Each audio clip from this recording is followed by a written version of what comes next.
about to tell you stories of ordinary people doing extraordinary things. People who wouldn't take no for an answer and achieved remarkable results for the planet and humanity.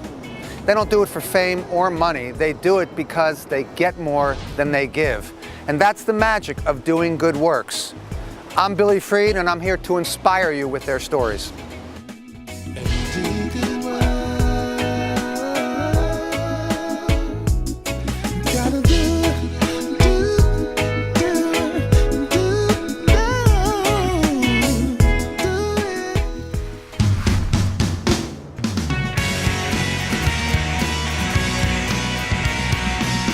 The most vital organism in this part of the Pacific Ocean is kelp, a form of seaweed. It's the bottom of the food chain where aquatic life begins.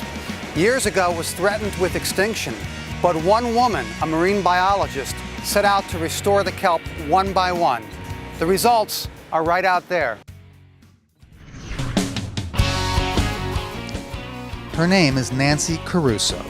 For the past 15 years, this marine biologist has taught, inspired, fundraised, produced environmental festivals, recruited, cajoled, and overcame significant resistance to lead a citizens' nonprofit initiative to restore endangered species like kelp, sea bass, and now abalone in our fragile Southern California waters. Like Margaret Mead, Nancy believes that a small group of thoughtful, committed citizens can change the world.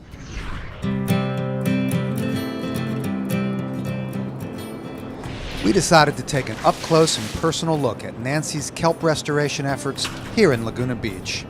It's easy to access the kelp by kayak or paddleboard, but no launching of motorcraft in this pristine 7-mile protected marine reserve. Nancy raised kelp with the help of 5,000 high school science students and then recruited over 200 volunteer divers to help replant them. Let's see how she did. Kelp forests are like underwater rainforests. Thick and dense, they provide the nutrients the ocean microorganisms need to spawn, which then starts the food chain all the way up to whales. These golden, lustrous fronds grow up to 2 feet a day and can reach heights of 175 feet. I want everybody to touch the dorsal side of the fish. Nancy had a great vision to restore the kelp. We caught up with her at Warner Middle School, where she was the guest teacher for a 6th grade science class. The lesson? Dissecting fish, of course, to better understand their biology. A lot of people would say that after successfully restoring the kelp, which many consider to be healthiest in Orange County along the Southern California coastline, and also being part of the white sea bass restoration, that you should just take it easy and bask in your glory. Working on purpose and from passion is what everybody should be doing. And I think, if everyone was doing that, there wouldn't even be a need for retirement, right? If you were, I don't see, people have asked me, when are you going to retire? Well, what would I do? Right. I'd do the same. You love what you do, it's not work. It's not work. The theme of the project is having 36,000 kids in the next 10 years raising abalone, 6 public aquariums that are going to be raising them, and millions of people that are going to learn the story from us, going out to the public and having Abalone Fest and talking to people in the aquariums, and to know and understand, because it was said over and over again throughout our history, not just with abalone but with everything else, and we're still doing it. Don't worry, we'll never run out. And that's a theme that we cannot continue to talk about. And when you hear it, everyone needs to be suspect. So you refer to them as snails. They look at first blush more like a giant clam, shellfish. Or a rock, yeah. The abalone have a really hard shell. That's their protection, because underneath it's just all muscle, soft meat. That's the yummy part people like to eat. Just to give some context, green abalone were essentially fished out. They were very easy to take. They're delicious. They're exotic. People, all over the world want to eat them. They command a high price. Essentially, they were eaten to extinction in some cases. There's 2 endangered species here in California. There are 57 species around the world, and wherever they occur, they are endangered and threatened because of their valuable meat and because they're a snail. So when you taste good and you're a snail, you're doomed, right? The harvest started by the Chinese in the late 1800s, and they were exporting them to China. And that went on until from about 1880 to about 1970, in continuous decline, essentially, of serial depletion.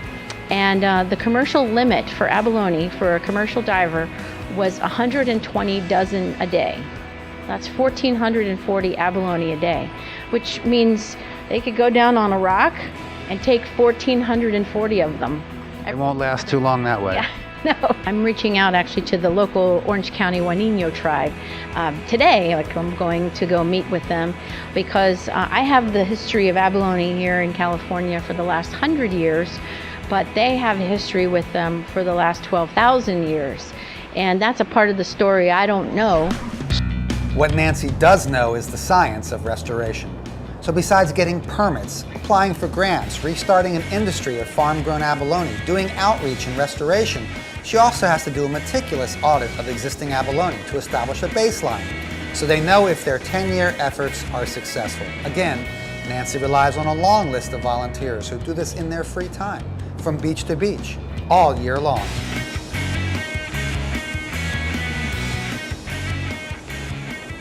I dive because I like sea life, and it's hard to explain, but skin diving in 6 inches of water is a blast. These are things you typically don't see. I love it. Every single time I go out with them, I learn something new, and it's always an adventure. And then I love the people that they attract, so I get to meet and work with all of you. So it's great. Well, the kelp forests need abalone, and I don't want, these species to go extinct while I'm out here and I have the capabilities to help out. Back at Warner Middle School, we spoke to Travis Garwick, the science teacher who invited Nancy to the class, about yet another restoration project she has going on. So what kind of things do we have going on here behind us? Right behind us is a white sea bass tank. Here we are partnered with Nancy Caruso and Get Inspired Inc., as well as Hub's Research Center of SeaWorld. The fish are actually hatched at SeaWorld at their Hub's Research Center in Carlsbad. Then Nancy helps direct the bringing in the white sea bass. What you perceive as Nancy's strength as an educator, as a marine biologist? Well, one, she brings in a female role model. So gender equity in sciences is a big issue.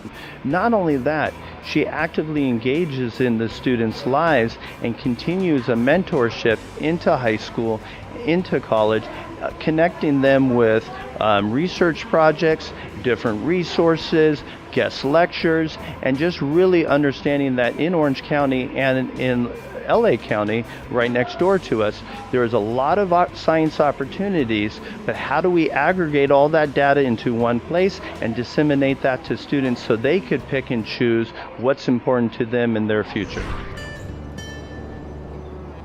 Somehow, at the end of the day, with a healthy coastline of native habitat, I have to believe Nancy's greatest glory is inspiring the next generation of ocean and environmental advocates. Taught at 62 different schools in LA and Orange County, and not everybody's interested in what I'm doing, but there are usually a handful in a group of 30 kids, maybe up to 5 to 10 students, that glob on.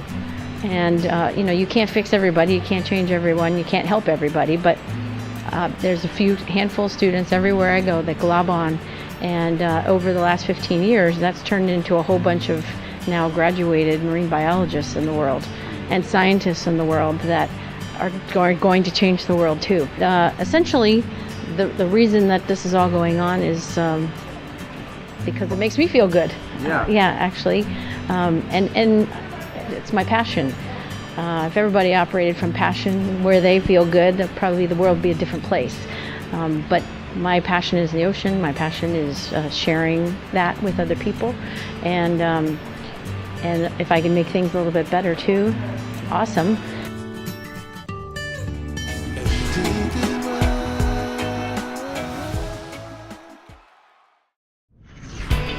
This is Fullerton, California, home to a major university.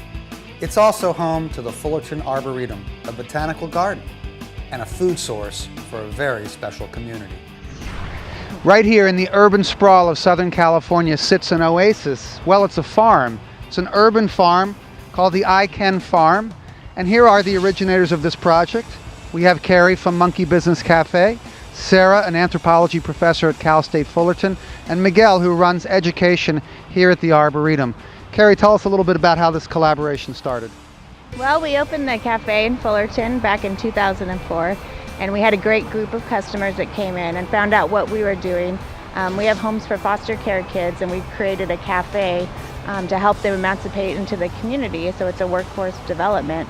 In the beginning years, we had a customer that came in, John Bach, and he said, "You need to meet my wife," and I met Sarah, and then the collaboration started from there. And tell us about the collaboration between your students, the undergrads, and these foster kids that all work on the farm together.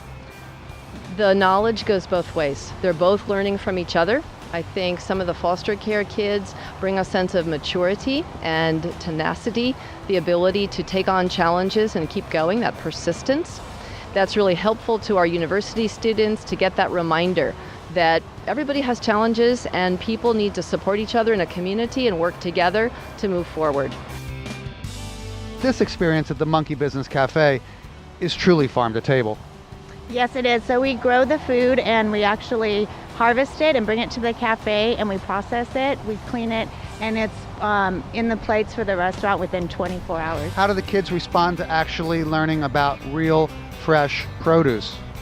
You know, that's the wonderful part of this program, is taking, kids that have grown up in cities and never even known how to grow a tomato or lettuce, and simplifying it and showing them that they can grow their own food, and that they take a tomato out of the ground and they eat it and they think it's delicious, and it's teaching them a different way to eat. The power of fresh produce. We're here with two of the farmers. We got Roy here on the right and with Oscar on the left. And Roy, what do you do here on the farm? Well, here I help assist the boys. I'm the assistant supervisor, and I help assist the boys with planting and harvesting the fresh fruits and vegetables. You mentioned you were from Georgia originally. Did you grow up on a farm? Well, no, I did not grow up on the farm. I'm from the city. This agriculture life is something new to me that I tend to enjoy. What do you like about it? The process of planting the seed and watching it grow, and being able to take it back to the cafe and being able to sell it. Farming, actually, I never used to like it personally because I don't know, I guess it's like a dirty job, but then after a while I got used to it and now I love it. Speckled lettuce, romaine lettuce, kale, potatoes, arugula. It all grows here. And then it gets harvested and driven immediately to here. The produce only travels a couple of miles to downtown Fullerton's Monkey Business Cafe. No refrigeration necessary.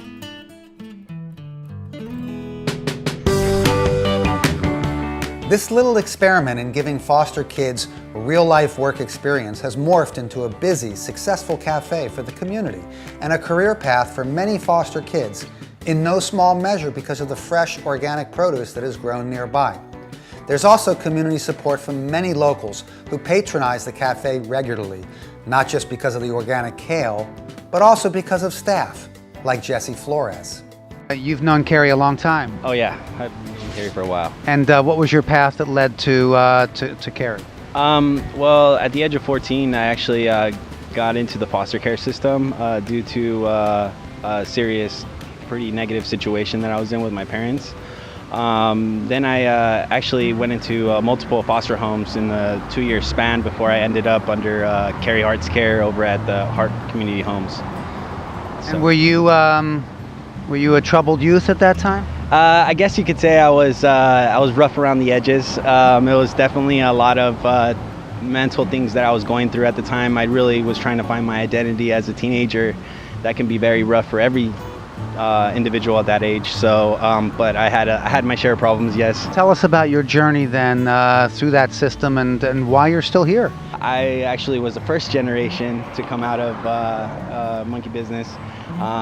definitely had the opportunity to just see everything as far as a business state of mind. So definitely went through a lot of growth. I kind of feel like I grew up with this place at the same time. You must be really a pretty well-versed restaurateur. You know all facets of this business now. Oh yeah, absolutely. Farm to plate, definitely my agriculture expertise, I would say, has grown a lot, very substantial in the last couple of years. But definitely a huge part of my business mind is through restauranteering, like you said. I've been through all the positions from hotline cook, cold line cook to the front. Being able to serve, and then at the same time managing the agricultural program that we have running at the same time. Where would you have guessed your life might have gone had you not found this path and found Carrie Hart? Oh man, there's been many times that I can honestly say that I developed 9 lives, and it all had to do with the Hart family and Carrie and having this business open, because there was moments where I hit my highs and my lows growing up, and I mean those times in your life as an individual where you normally would have your parents to fall back to. Unfortunately, I didn't have that, and a lot of these kids don't have that, so they end up becoming homeless and or entering some sort of drug addiction or alcoholism, or definitely being part of the correctional facilities. So a large percentage of kids were in foster care that are, in the correctional facilities today. And how did this come about? So we have homes for foster care kids ages 13 to 18 in the city of Orange, and we've had those since 1996. What was happening is the kids were not getting jobs and not successfully emancipating into the community. So at that time, we knew we had to do more. Having a restaurant, there's lots of areas where they can acquire skills that will be with them for the rest of their lives, perhaps. Yes, here we have every kind of job available to meet the personality of the youth. So if they want to be in the back of the house, front of house, catering, sales, farm to table, the farm job, we can kind of have a job for anybody that walks through our doors. We've helped about 500 youth since we've been open, and we have mentors now of some of the youth that have been here through the process. How does it benefit you? Oh, that's the whole reason I'm here. I am extremely lucky. I get to meet and have people in my life that I've had for 20 years that I wouldn't without this program. And the kids, the staff, the board of directors, the community partners that actually have an interest. I'm so blessed to meet such an amazing group of people in all different levels. And the kids, I think foster care youth are amazing, resilient people that being able to give them this opportunity to watch them grow, it's kind of like watching your own kids grow. Mainly, this is the great thing about giving back, I just like giving back, helping another little brother, prosper in life, and reap the benefits. I mean, she smiles every single day. Her voice, very soothing. Definitely I can come in being high strung, she's seen me on my highs and my lows, and she always presents with the same warm hug type of love feeling that, you really would, kind of grow up having that, through your mom. And definitely we're not blood, but I think definitely I consider her becoming that mother figure in my life. So She's helped me out a lot, and I've helped her out. Really have this business model show people that you can make a difference in the community, and help people. Can't get no better than this. And that's our show for today. It's amazing what you can accomplish with head, heart, and desire. If everyone committed to doing good works, the world would be a better place. So let's do this, people. Go to dogoodworks.com and find out how you can make a difference. Here's a sneak peek from our next episode. His name is Jason Fetty. He's a British import, a professional musician, and a cantor at his local synagogue. While visiting Israel, he came across a program called Music in Common that brought Israeli and Palestinian youth together to make music and foster greater understanding. Now he's doing it in Orange County, California, with Jews, Muslims, and Christians. What's it do for you? Here's the thing. I got sober in the 12-step program 17 years ago. And they kept saying, running through these steps, and this final step, the step that launches you into the stratosphere of happiness, is the 12th step, and that's the one where you help others, right? I never would have done that. before Music in Common. Just like talk to anyone and like, hey, how's your day going? I don't know who you are, but you seem really cool and we're gonna get to know each other and I'm gonna force this. For me, it's really strengthened my relationship with myself, with my God, and with my view of the world. And I think that for me, that's so valuable. This is Michael Bilai, a security guard at Chapman University in Orange, California, and an unlikely hero to over 4,500 Ethiopian orphans in his home village of Tamdin. Michael raised money and sold his home in order to build 2 schools and supply the kids with uniforms and supplies. But I like to do it because my father, when I was 9 years old, he told me, make sure help to the poor children. After 35 years, I go back to the place I born. You hadn't been back? No, because of war and all that. So when I go back, I see the children, they're laying down there and they have nothing. And under the tree, school, I say, I live in America. Under the tree, they go to school? Impossible. Michael saves his money and sends a 40-foot container back to Ethiopia every year filled with school supplies and clothing. He also plans to open 7 new schools and bring drinking water to the village.